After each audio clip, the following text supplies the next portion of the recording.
खुलुमबाय गोजोन फुंबिलिनि बयनिसिमबो गाहाम हामलायनायजों लोगोसे नोंथांमोनखौ आंनि एसबी बड निउज चेनेलाव बयखौबो बरायबावनाय थाबाय आं सिबिरानि ब्रह्म नोंथांमोननि थाखाय आं फिन गोदान खौरां लानानै फैबावबाय आसा खालामो खौरांखौ नोंथांमोना जोबजासिम नायलांगोन।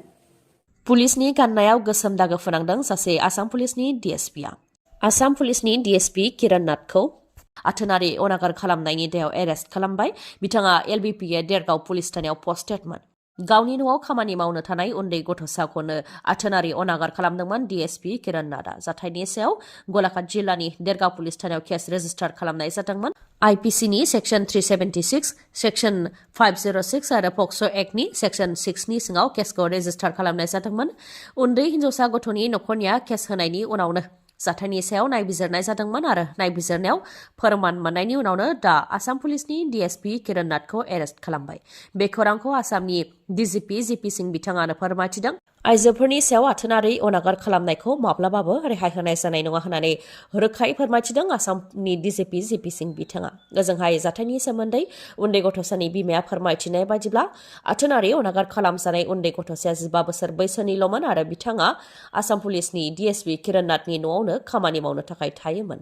नाथाय गोजोनै थानो होआमोन किरण नाथआ। उन्दुनाय समावबो गोजोनै उन्दुनो होआमोन। बेनि अनगायैबो गोबां गाज्रि आखु दिन्थिबाय थायोमोन होननानैबो फोरमायथिदों उन्दै गथ'सानि बिमाया। का आयना भारताव बाहायजानाय लोगो लोगोनो पाकिस्ताननि सा-8 हिन्दु रिफुजिफोरखौ भारतनि नोगोरारिनि गनायथि होबाय।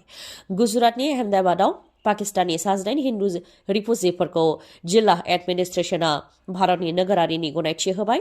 2016 आरो 2018 गेजेट नटिफिकेशननि गेजेरजों गुजरातनि अहमदाबाद, गांधीनगर, कुच आरो माखासे जायगाफोराव भारतनि नोगोरारिनि गनायथि होनो थाखाय जिल्ला एडमिनिस्ट्रेशननो गनायथि होनाय जादोंमोन। बे लेखायैनो गुजरातआव दासिम 1167 रिफुजिफोरनो भारतनि नोगोरारिनि गनायथि होबाय होननानै फोरमायथिदों। रायखांनो गोनांदि का आयना थांनाय 2019 मायथाइयाव पास जादोंमोन आरो बेनि आयेनखौ थांनाय बावैसो सान सिगांसो फोसावनानै होदोंमोन। का आयेननि गेजेरजों पाकिस्तान, बांलादेश आरो आफगानिस्तान हादरनि माइनरिटि हिन्दुस, सिख, बुद्धिस्ट, जैन, पारसिस आरो ख्रिस्टानफोरा भारताव नोगोरारिनि गनायथिखौ मोनगोन। आसामजों लोगोसे बिटिसिआव बिसायख'थिनि बारा बारबाय। दरं उदालगुरि लकसभा बियाबखौ लानानै एनडिएनि बिजाथिया जानजि खाफ्रादों। बिसायख'थिनि मावख' बेखेवनायखौ जागायबाय एनडिएनि बिजाथि दिलीप सयकियाया। बे खेबाव गोबां भटजों देरहासारनो हागोन होननानैबो दाबि खालामदों एमपि दिलीप सयकिया बिथाङा। ओजोंहाय सिरियै थायाखै बिपिएफ दोलोनिफ्रायबो। बिसायख'थियाव देरहासारनो थाखाय जायगा जायगा थांनानै रायजो राजाफोरनिफ्राय आशीर्बाद लानायखौ जागायजेननो हमबाय बिपिएफ दोलोनि बिजाथि दुर्गादास बर'आबो। दावबायनाया गरेस्वरनिफ्राय जागायजेनबाय। बेनि उनाव खैराबारि, भेरगाव, बेनि उनाव टंला, कलायगाव, मंगलदै, दलगाव, रौता आरो जोबनायाव उदालगुरियाव थांनानै रायजो राजाफोरनिफ्राय आशीर्बाद लागोन होननानै बुंथिदों बिथाङा। लोगोसे बुंथिदों दि बिपिएफ दोलोआ रायजो राजाफोरनिफ्राय जेरैबायदि मदद मोनदों बेजों मोन्नैबो लकसभा बियाबाव बिपिएफ दोलानो देरहासारनो हागोन होननानैबो दाबि खालामो। जायनाखि दरं उदालगुरि बियाबा खावसे बिटिसिनि सिङाव गोग्लैयो आरो खावसेया बिटिसिनि बायजोआव गोग्लैयो। बेयाव बिपिएफ दोलोआ माबोरैहाय देरहासारनो हागोन बेनि सायावबो दाजाब दानख'खौ फोरमायथिदों बिथाङा। बिथाङा फोरमायथिदों दि बिटिसिआव फ्राय 11,50,000 भटार दङ आरो बिटिसिनि बायजोआव 10,50,000 भटार दङ। बिटिसिआव बिपिएफ दोलोआ 1 नम्बराव दंखायो। ओजोंहाय बिटिआरनि बायजोआव AIUDFआ कंग्रेसनो भट होआ आरो बिजेपिनोबो भट होआ। बिथांमोना कंग्रेस आरो बिजेपिनि अनगायै गुबुन दोलोनो भट होनो थाखाय नागिरदों। बेनिखायनो बिथांमोनहा बिपिएफ दोलोनो भटखौ होगोन होननानै रादाय होदों आरो बिथांमोननियाव 3 निफ्राय 4 लाख भटार दं होननानैबो फोरमायथिदों दुर्गादास बर'आ। बेनि अनगायैबो बेरेखा दोलोनि बिजाथि दिलीप सयकियानि सायाव गाग्लोबनानै बिथाङा बुंथियो दि थांनाय 20 बोसोरनिफ्रायनो दिलीप सयकियाया एमपिनि बिजाथि जाबोदों नाथाय खामानि मावनायखौ नुनो मोननाय जायाखै। जेंनाफोरखौ पार्लामेन्टआव थांनानै राव हैनायखौ नुनो मोननाय जायाखै। नाथाय बिपिएफ दोलोनिफ्राय एमपि देरहानानै पार्लामेन्टआव थाङोब्ला ओनसोलनि जेंनाफोरखौ बुंहैनाय जागोन होननानैबो बुंथियो दुर्गादास बर'आ। लामाजों थाबायलांबाय थानाय सासे बर' सुबुंखौ गंसे मटर साइकेलआ सौख्रांलांदों। जोबोद गोख्रैथिजों खारबोनाय गंसे मटर साइकेलआ सेरखा बर'खौ सौख्रांलांदों जायजों आथिं थोंसे बायनो गोनां जादों सेरखा बर' बिथांनिया। तामुलपुरनि कसुबारि सौरागुरियाव जानो मोन्दों बे जाब्रबथाया। सेरखा बर'आ थांबाय थानाय समावनो जोबोद गोख्रैथिजों खारबोनाय AS14N35 57 नाम्बार थानाय गंसे मटरसाइकेला सोरखा बर'खौ सौख्रांदों जायजों 53 बोसोर बैसोनि सोरखा बर' बिथांनिया आथिं थोंसे बायनो गोनां जादों।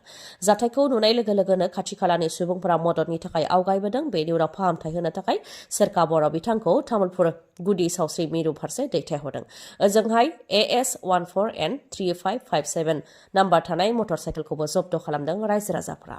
जोलुर गेलेनायखौ नायनो मोजां मोनग्रा रायजो राजाफोरनि थाखाय फिन मोनसे गोजोनथाव खौरां। कक्राझाराव गिबि खेबनि थाखाय all India women football league बादायलायनाया जानो थांगासिनो दङ। फैगौ 23 मार्चनिफ्राय 31 मार्चसिमनि गेजेराव खुंजागोन जोलुर गेलेनाया। अल इन्डिया फुटबल फेडारेशननि बानजायनायावनो बे जोलुर गेलेनायखौ कक्राझाराव खुंनो थाखाय थांगासिनो दङ। गासै मोनथाम जायगायाव बे गेलेनाया जागोन गवा, कलकाता आरो कक्राझार। आरो कक्राझाराव मोनबा हानजाया गेलेगोन होननानैबो फोरमायथिदों। बेनि मादाव जोंनिनो साइ football club Kokrajhar, Mumbai night FC, Bihar, Puducherry आरो दिल्लीनि हानजायाबो फैनानै कक्राझाराव जोलुर गेलेफैगोन होननानैबो फोरमायथिदों कक्राझार मिउनिसिपाल बर्डनि मासिगिरि प्रतिभा ब्रह्म बिथाङा। सुद लानानै रां दाहार होनाय आरो रां दाहार लानायखौ होफिनिखौ लानानै रायजोनि दाब दाब जायगाफ्राव बायदि बायदि जाथायफोरा जानो मोन्दों। रां दाहार लानायनि उनाव रांखौ होफिनिनि थाखाय रां बिगोमाया रां लाग्राखौ हाराहास्तिबो खालामहैयो, जायनि थाखाय रां दाहार लाग्राया मालाबा समाव गावनि जिउखौ फोजोबनानैबो लायो। रायजोआव जाहाथे बेफोरबायदि जाथाया जाया बेनि थाखायनो रां दाहार हरग्राफोरखौ हमग्लुंगासिनो दङ डक्टर हेमन्त बिश्व शर्मानि सोरखारा। नाथाय सुद लानानै रां दाहार हरग्राफोरखौ रायजोआव हमग्लुंबाय थानायनि गेजेरावनो आरोबाव मोनसे जाथाया सोरङाव फैदों। रां दाहारखौ सुख'नो हायैनि थाखाय गुन्दा हमनानै रां दाहार लाग्राखौ गाग्लोबहोदों। बे जाथाया जुरियानि दिंबारियाव जानो मोन्दों। फोरमायथिनाय बायदिब्ला रबुल मुंनि सुबुंनिफ्राय मजिदा बेगम आरो निकुबर रहमान बिजि फिसाया रां दाहार लादोंमोन। गासै 50,000 रां दाहार लादोंमोन।